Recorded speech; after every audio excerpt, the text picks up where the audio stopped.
Hi மக்களே, இன்னைக்கு நம்ம என்ன vlog பார்க்க போறோம்னு பார்த்தீங்கன்னா, பர்த்டே ஃபங்க்ஷனுக்காக வீட்லயே பார்த்தீங்கன்னா பிரியாணி செய்கிறாங்க. ஸோ ஒரு ஆளை வச்சு இந்த ஒரு 15 to 18 கிலோ பிரியாணி, அப்புறம் சிக்கன் பக்கோடா, தயிர் பச்சடி இதெல்லாம் செய்கிறாங்க வீட்லேயே. ஸோ அது வந்து எப்படி செய்கிறாங்க அப்படின்னு சொல்லிட்டு ஸ்டெப் பை ஸ்டெப்பாக இந்த வீடியோவில் நம்ம பார்க்க போகிறோம்.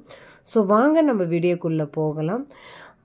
இன்னொன்று பார்த்தீங்கன்னா, நான் இந்த சைடு vlog எடுத்துக்கிட்டே இருக்கும்போது அவங்க பிரியாணி டபரா வச்சு எண்ணெய் எல்லாம் ஊற்றிட்டாங்க. அந்த வீடியோ மட்டும் நான் மிஸ் பண்ணிட்டேன். அதுக்கப்புறம் அப்படியே கண்டினியூ ஆகுது.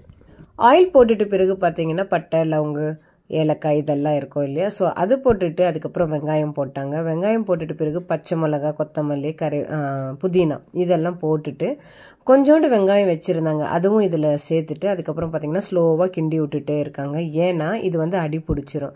ஸோ அதனால வெங்காயம் வந்து நல்லா ப்ரௌனிஷ் கலரில் வந்துட்டு பிறகு இஞ்சி பூண்டு விழுது, அதாவது பேஸ்ட் வந்து போடுறாங்க. ஸோ இது போட்டுட்டு அதுக்கப்புறம் பார்த்தீங்கன்னா அந்த நெருப்பு கொஞ்சம் ஸ்லோ பண்ணிட்டாங்க. ஸோ அந்த கட்டையெல்லாம் பார்த்தீங்கன்னா முன்னாடி இழுத்துட்டாங்க, ஏன்னா தீஞ்சிரும் அப்படின்ட்டு. அதுக்கப்புறம் பார்த்தீங்கன்னா அது முடிஞ்சிட்டு பிறகு இருக்கிற மட்டன் எல்லாமே தூக்கி இதில் போட்டுடுறாங்க. ஸோ மட்டன் ஃபுல்லாகவே பார்த்தீங்கன்னா இந்த மட்டன் போட்டு வச்சுருக்காங்க. அது போட்டுட்டு மெதுவாக அந்த கிண்டிகிட்டே இருக்காங்க. அதுக்கப்புறம் தேவையான அளவுக்கு உப்பு, அதுக்கப்புறம் பார்த்தீங்கன்னா மஞ்சள், ஸோ நல்லா போட்டுட்டு கொஞ்ச நேரம் வந்து பார்த்திங்கன்னா மூடி வச்சிடுறாங்க. ஸோ மூடி அது வச்சிடுறாங்க. அப்புறமா பார்த்திங்கன்னா ஓப்பன் பண்ணி பார்க்கும்போது நல்லா அந்த ஆவி வந்து அப்படியே பறக்குதுன்னு சொல்லுவாங்க இல்லையா. ஸோ அந்த மாதிரி ஆவி வந்துக்கிட்டே இருக்குது. அதுக்கப்புறம் நம்ம கிண்டி விட்டுக்கிட்டே இருக்கோம். ஏன்னா மட்டன் என்னும்போது நம்ம வந்து 7 தண்ணியில் வந்து நாங்கள் வந்து மட்டன் கழுவுவோம்.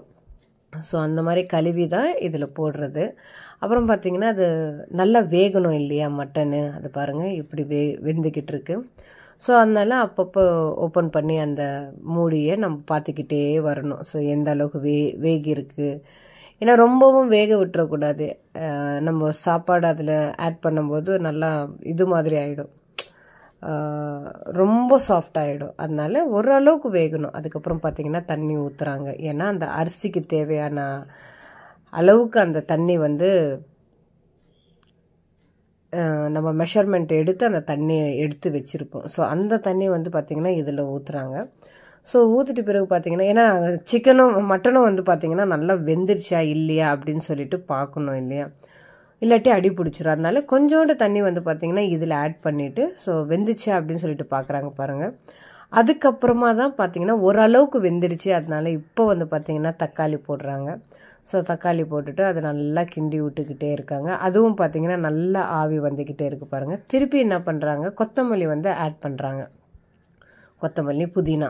ஸோ அந்த ஒரு ஸ்மெல் சூப்பராக வரும். ஸோ அதுக்கப்புறம் பார்த்திங்கன்னா தேவையான அளவுக்கு தனியாத்தூள், அப்புறம்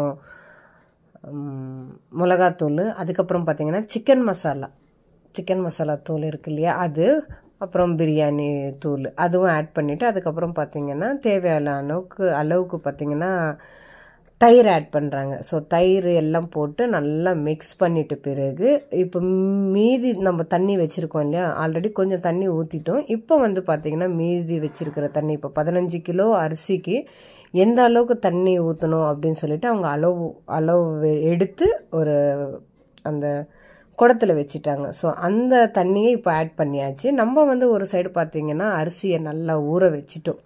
ஸோ இப்போ அந்த தண்ணி இப்போ நம்ம இதில் போட்டோம் இல்லையா, இது வந்து நல்லா நம்மளுக்கு அந்த தண்ணி வந்து பார்த்திங்கன்னா நல்லா இந்த தண்ணி வந்து நல்லா கொதிச்சிட்டு பிறகு இந்த நம்ம அரிசி கழுவி வச்சுருக்கோம் இல்லையா, ஸோ இதை எடுத்து அதில் போட்டுட்டு நல்லா கிளறி விட்டுடணும். ஸோ நல்லா கிளறிட்டு பிறகு பார்த்திங்கன்னா அப்புறம் நெய் அதெல்லாம் கொஞ்சம் ஆட் பண்ணுறாங்க. ஸோ ஆட் பண்ணிவிட்டு அதை வந்து மூடி வச்சிடுறாங்க. அதுக்கப்புறம் திரும்பி நம்ம திறந்து பார்க்கும்போது நல்லா பாருங்கள் கொதிக்குது. அரிசியோடு பார்த்திங்கன்னா நல்லா கொதிக்குது. ஓரளவுக்கு பார்த்திங்கன்னா இது அரிசி வந்து இந்த ஊரில் வந்து பார்த்திங்கன்னா இது ஜீரக் சாம்பார் அரிசியில் தான் செய்கிறாங்க. ஸோ நம்ம சென்னையில் வந்து பார்த்திங்கன்னா யூனிட்டி செய்வாங்க, அந்த மாதிரி இல்லை, இது ஜீரக் சாம்பாரில் செய்கிறாங்க. ஸோ அதுக்கப்புறம் பார்த்திங்கன்னா ஃபைனலாக நெருப்பு போட்டு தம்முக்காக விட்டுருவாங்க. அதுக்கப்புறம் ஃபைனலி பார்த்திங்கன்னா சாப்பாடு ரெடி ஆகிடுச்சு, மட்டன் பிரியாணி ரெடி.